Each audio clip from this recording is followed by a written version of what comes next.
The forest welcomed Selim like a long-lost limb. Lyra followed him through the thickening fog, her cloak pulled tight, her breath puffing in the cold. The trees leaned toward him, not in fear, but in recognition. Shadows parted around his path, roots untangled, and the underbrush fell silent. He belonged here. She didn't. But he never let her stray more than a step behind. They reached the hollow tree by twilight. It was ancient, wider than any cottage in Elmsreach, its bark gnarled and twisted like it had once tried to pull itself from the earth. A great split ran through its trunk, wide enough for a person to walk through. Silver moss glowed at its base. "This is where it began," Selim said. "Where what began?" Lyra asked. "My fall." She swallowed. "Do we go in?" Selim nodded but turned to her first. "Once inside, do not speak unless I speak first. She listens through names. And she remembers voices." Lyra nodded, heart pounding. They stepped inside the hollow. The air shifted immediately, cooler, thicker. It felt like walking into memory. Strange lights flickered above them like will-o'-the-wisps, and the walls of the hollow pulsed faintly, alive with unseen veins. The tunnel sloped downward, deeper than any tree's roots could reach. And still, they descended. Then they saw her. The spirit. She hovered in the center of a wide cavern beneath the roots, her body both smoke and bone, her eyes black voids ringed in violet light. She wore no face, only a shimmer of what might once have been beauty. Lyra froze. The spirit turned toward Selim, and her voice was 1,000 whispers at once. "You return, Oathbreaker." "I come to learn your name," he said calmly. The spirit laughed. It echoed and rippled across the cavern like a storm through glass. "You knew it once," she said.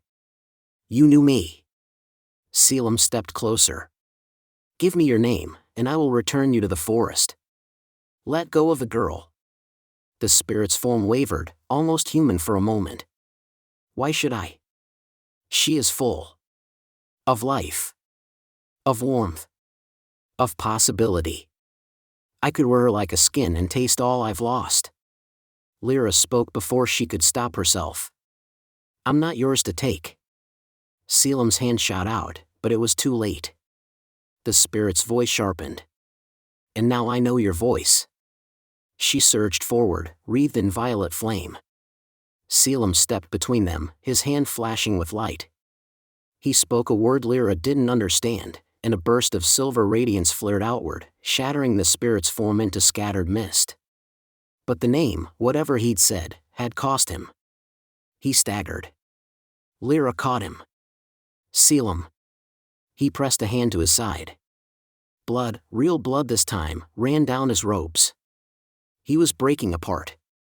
She's stronger than before," he rasped. Lyra helped him up, frantic.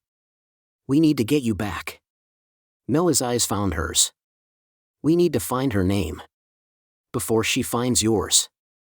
Lyra froze. "She doesn't know my name, does she?"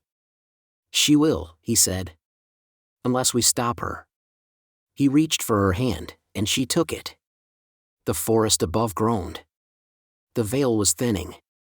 They returned to the cottage under a sky streaked in lavender and black. Selim collapsed onto the floor as soon as the door closed behind them. Lyra knelt by his side, hands shaking, heart loud in her ears. The wound he'd taken was different this time, deeper, darker. Not silver. Not moonlight. It bled red. Mortal. "Stay with me," she whispered. His breath came shallow. "She's unbound now. I weakened the barrier, buying time." "You said she'd only grow stronger," Lyra said, pulling the salves and cloths she'd hidden under the hearth. "That each time she hears a voice, learns a name, she becomes more real." "Yes," he rasped. "She collects identity. And you've already given her yours in part." Lyra blinked back tears. "Then what do we do?" He didn't answer immediately. Just stared at her, eyes hazy with pain and memory. "Then," he said, "we find her true name. The one buried in the earth. It's the only thing that binds a spirit like her. You said you knew it once. I knew a version, Selim admitted. But names change over centuries. The forest forgets and rewrites. Lyra swallowed. How do we find it? He looked at her then, almost afraid. We go to the pool. A silence fell, heavier than before. Lyra knew the place. Everyone in Elmsreach did. The Pool of Reflections was forbidden ground, where people saw things they were never meant to. Some who went never returned. Others came back, wrong. My mother, she whispered. That's where she disappeared. Selim nodded, eyes dim. She sought the spirit's name too. Lyra's breath caught.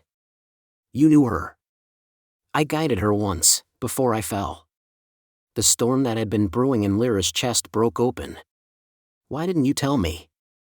Because if I had, you wouldn't have saved me. And I needed you to. The betrayal in his words hit harder than she expected. She stood. I'm going to the pool. With or without you. He gritted his teeth and forced himself upright. You'll need me.